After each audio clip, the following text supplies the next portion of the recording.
Hello ka-vlogs! Welcome back sa aking channel. So ngayon, papakita ko sa inyo dahil may napulot na naman tayo ng mga nakatapon na damit. So, bali nakita ko siya nung last Friday, nung pagkadating ko galing sa day off. So, bali, bihira tayo makachempo nun kasi nauunahan lagi tayo. Pero ngayon, meron tayong nakuha na maraming damit. So, ito siya. So, bali ngayon ko lang siya na-i-vlog kasi wala tayong time. So, umpisahan na natin. Habang nag-aalmusal si Lolo, gawin natin to. So, yan. Ito yung ating first item. O, diba? Actually, pang teenager siya. So, mga bago pa siya lahat. So, ang tatak niya is, ay naka-Hebrew siya. Pero ang ganda niya. So, pwede ito sa aking pamangkin. Mga pinsan, yan. Tapos ito crop top siya. Bago pa siya, guys. Ang baba mo pa. Ganito talaga sa Israel, tinatapon yung mga damit kahit bago pa lang. Tapos ito naman, crop top din, pull-in bear yung tatak niya. And then another crop top. Ang gaganda niya, kung kasya lang ito sa akin kung payat lang. Ang gaganda niya, yan. So small siya, divided naman yung ano niya, tatak niya. And then, ito naman is, maganda rin siya, crop top din siya. So, parang pwede siya sa atin, di ba? Ano ba size niya? USA small. So, kailangan pa natin magpapayat ng konti para magkasya sa atin. And then, ito naman is leggings. So, ayan. Hindi ito kasya sa atin. So, pwede siya sa aking pamangkin sa mga pinsan ko, mga dalagita.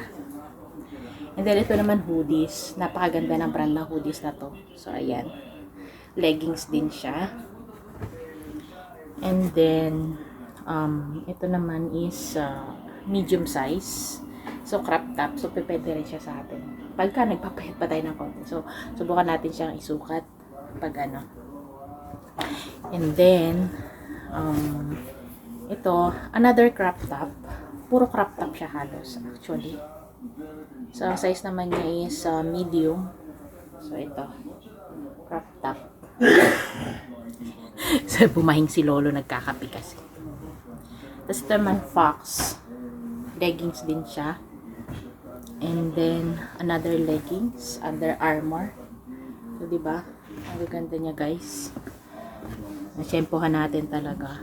And then, ito is, DNA zone. Extra small naman yung size niya. So, mga puro legging siya. And then, ito is another crop top. Ayan. Tatak niya is, wala nakalagay.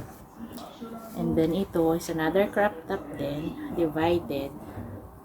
So, mga pang sexy talaga, mga pang teenager, pang bata. Pwede rin pang bata. So, sa mga pitit naman pwede. So, ito another leggings. Size small. Yan. Ang gaganda ng leggings niya, guys. Sa totoo lang. And then, ito is pajama naman. Galing naman siya sa Shein. And then, another crop top. Another crop top divided. So, ang gaganda ng crop top niya, promise. And then, ito, yan, leggings. Yan, another leggings. And then, ito naman ay, anong tatak na ito? Makita. Ito, power legging naman siya. So, for mga legging siya, yan. Ang gaganda pa niya, as in, bago pa.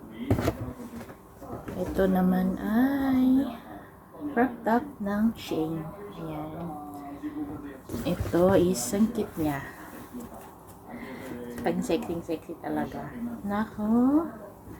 O, diba? Taray. Sa aking mga pinsan pamangkin na mahiling magpa-sexy dyan. Here I go. Ito Reebok naman. O, diba? Ang gaganda ng mga leggings. O, ayan. O, diba? Diba? And then, ito naman ay slacks, parang ganun, slacks niya is studio pasta naman yung tatak niya. So, ayan. And then, ito ay crop top din ng Shein. So, pwede siya sa atin. Diba? Pwedeng i-crop top. Oo, siya. And then, ito naman ay another stocks. And, konti na lang. Ito pa. Another crop top. So, sa hoodie siya crop top. So, size small siya. And then, another crop top. Puro crop top siya. As in, Jacqueline naman yung tatak niya. So, ayan. Pwede rin siya sa atin. Medyo malaki yung sizes niya. And last but not the least, ano lang tatak na ito? Miss Lucina. So, ayan. Pwede pang nagpapayat tayo. So, ayan guys. So, bali ito yung lahat ng ating mga nakuha. So, hopefully may matsyempohan ulit tayo na magagandang mga damit or may mapulot ulit tayo na ano. So, later, lalabhan ko siya. So, ito siya guys. Jackpot tayo sa mga damit na mga bago. Ayan. Bago pa siya. Wala lang siya yung tag price niya. Pero as in, bago pa siya guys. So, ayan. Yun lang guys. Maraming salamat. See you ulit sa susunod na aking dumpster diving video. Bye-bye!